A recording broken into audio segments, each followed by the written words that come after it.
Are you stuck at home, always indoors, and want to try something new? Do you want to travel abroad but can't because of the virus, money issues, time issues, or anything else? Well, keep watching and you'll feel like you're in France and Italy, soaking up the sun and the rich environment around you. Take a trip with us.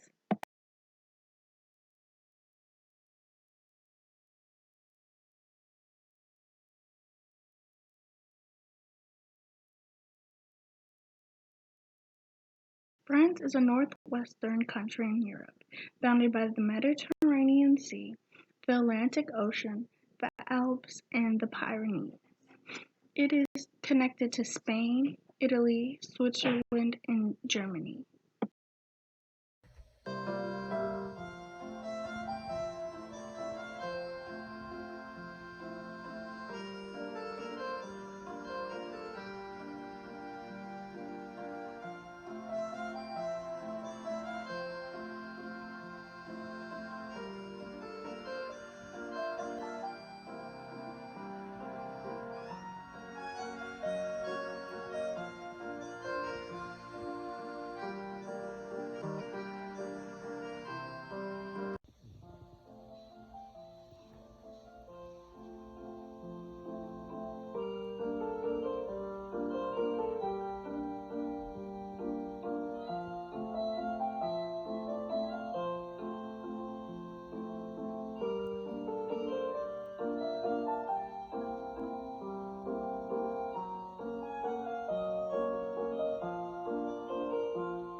When getting to know France, you should know that French is the majority language in France, and France's population is 65,252,477. The tradition of wearing a white dress for a wedding originated back in France in 1499.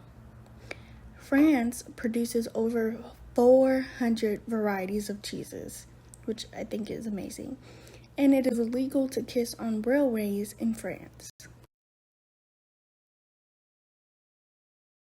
During the trip to France, you should know that many discounts are available to seniors, men and women of the third age, as the French would say. All you have to do is contact the tourist office for more information. Senior citizens do not get a discount for traveling on public transportation in Paris, but national trains have senior discounts. Air France, which is a train transportation, offers seniors a 10% reduction on its regular fares within France.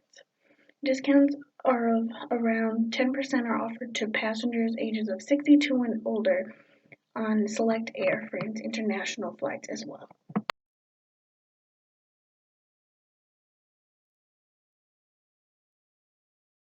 In restaurants, it is common to have a price that includes all these courses, with a choice of dishes. Children eat a snack after school, which usually includes cookies, bread and jam or chocolate, and a drink.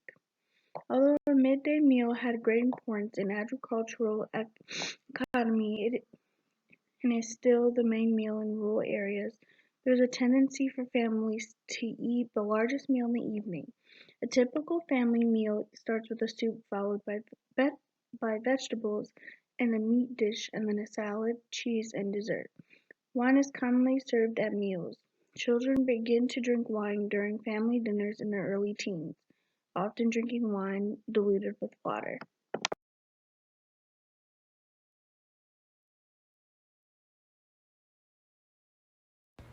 There are four iconic foods that I think that everyone should try, which are the French onion soup, crepes, cog au vin, which is the photo to the left, and mussels menenes. Judeo-Christian tradition dominates beliefs about the afterlife, with heaven and hell playing a major part in it.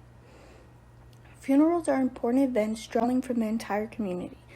The cemetery in France is a symbolic site of memory, often visited by older female relatives who tend family plots. Young children often accompany grandmothers for walks through cemeteries.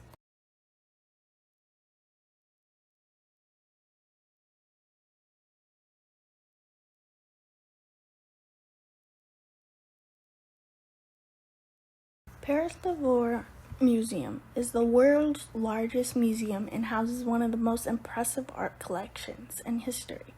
It sits along the banks of Seine River in Paris. This palace and museum is one of the city's biggest tourist attractions. Today it covers a total of 652,300 square feet, or 60,600 square meters.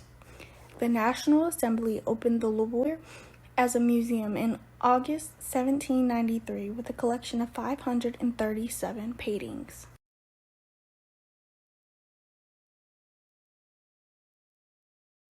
The Eiffel Tower is composed of 18,038 pieces of iron. The Eiffel Tower is not only a touristy thing to do while in France, it also houses several radio and television antennas. There are 7 elevators and 1,665 steps. Elevators carry more than 900 people per hour. The first floor also houses a gourmet restaurant, Le 58 Tour Eiffel, where you can enjoy a panoramic view of the capital. A cinema room is available for visitors, which broadcasts a few images of the context in which the Eiffel Tower was built. Before going to French, you should also know a difference between the United States and France. We often, as Americans, define ourselves as our professions, and we put people in context according to their jobs and where they come from. But seeking like a common ground between people is important, between profession, self-identity. They're all linked. But French people, they do not talk about their work outside of the office. Business and personal life are kept very much separate. Asking a French person what they do for a living in a social situation is rude and intrusive. Small talk with strangers in France can seem like a minefield of etiquette to an American. Paris to Rome, it is approximately a 2-hour and 9-minute plane ride, and it also would cost you $104 for one passenger on a one-way trip, direct flight. But now you get to experience it for free from the comfort of your home. I hope you enjoy. Hi, and welcome to Rome. Rome is the capital of Italy, and it has about 2.9 million people occupying it. In the pictures, you will see the Colosseum, which is the iconic Roman gladiatorial arena. Another top attraction is the Pantheon, which is a Roman church and historic tomb. You may even want to stop in and see the Sistine Chapel. This has Michelangelo's famous painted ceiling, and you will see it in the picture. It is beautiful. Another good attraction to make time for would be the Trevi Fountain, which is a sculpted fountain from the 18th century. With all of that, let's move on with our day and head on to breakfast. Here you will see a menu in Rome. They have about the same things that we have here in America: pancakes, eggs, sausage, omelets, etc. And of course you will have your coffee and orange juice with your meal as well. To the right is a menu from another restaurant in Rome. You will see that they have lots of pasta, and they even incorporate wine into their dishes.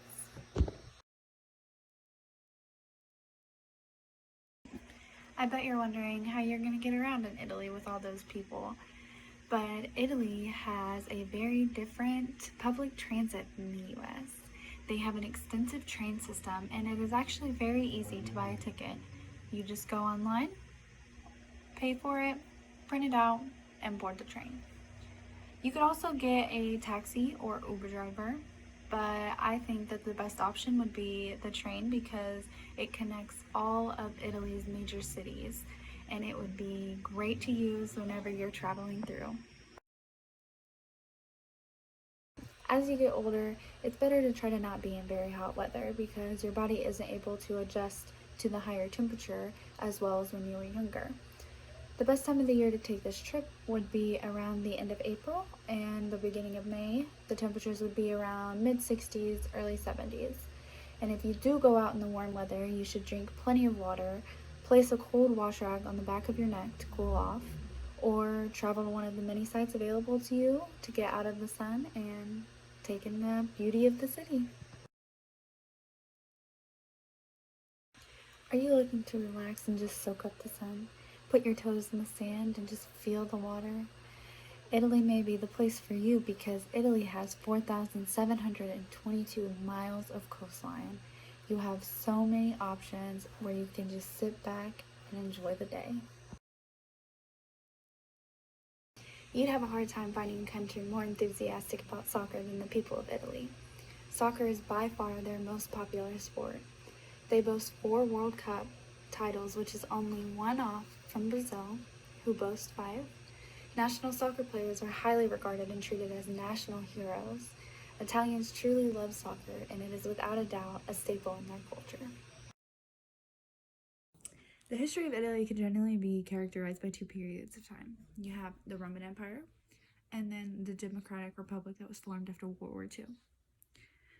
Italy is made up mostly by a boot-shaped peninsula that reaches into the Mediterranean, and the Romans are to thank for the land that is Italy today, along with much of its rich history. Between the 6th and 3rd centuries BC, the Romans conquered peninsular Italy. A few centuries later, they went on to dominate the Mediterranean and Western Europe. After Rome fell, the region was broken into smaller bodies. By the 8th and 9th century AD, powerful and trade-oriented city-states had emerged. These city-states are now known as Florence, Venice, and Genoa. These city-states incubated the Renaissance era, mostly due to competing states attempting to outspend one another on extravagant art and agriculture.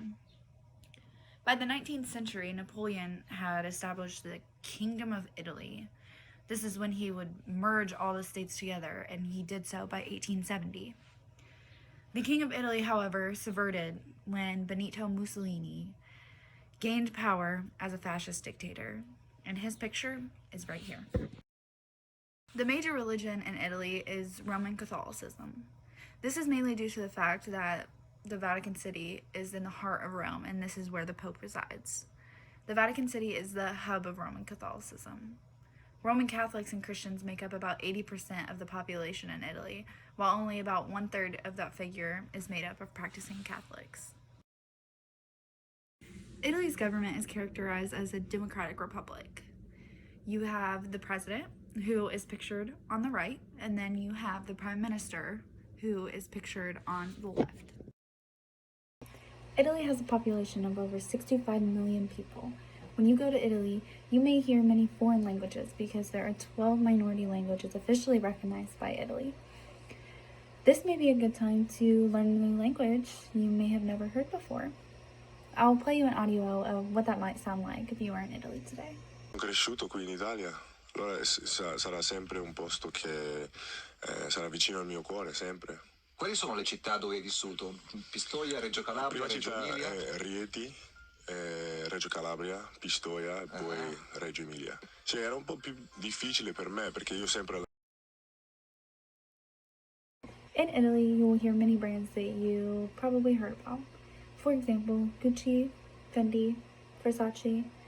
Italy is advanced in fashion and art, so it isn't surprising that these high-end clothing come from them. Another interesting thing about Italy is that it has 3 active volcanoes. The first one is Europe's largest active volcano. The second is an island volcano, and then the third is one of the most dangerous places to be. It once buried a city in 25 hours of volcanic ash. It is a very popular tourist destination though. You can even take a bus there and about a 30-minute walk to get to the top. If you ever come back to Italy and want more places to see, you will see that there are many options. You can go to Agosta and get some wine, or Pavia to get some cheese. There are so many places to go and so many things to see and just so many things to experience, and you will never get bored of Italy. The United States has a different government than Italy, but the Prime Minister of Italy sort of acts as a vice president would. Although they are not the same title, they both appoint people into the cabinet. The United States also has more people, with a population of over 330 million. Another difference is that Italy is mostly Catholic. The United States is mostly Christian, with about 70.6% of our population. Italy also has a strong passion for pasta and wines. It's more sophisticated on the food side of things. The United States, however, is known more for fast food, but we do have a lot to offer. We have lots of diverse cultures, which show through our food and amongst other things. Healthcare is also something that differs from the United States because Italy has a healthcare system that gives free public healthcare, and the United States does not have that. Thank you all for taking this trip with us. I hope you guys learned a little something today about Italy or France. And I'm wishing everybody a good health, and I hope you guys have a very great day and are staying safe during this virus.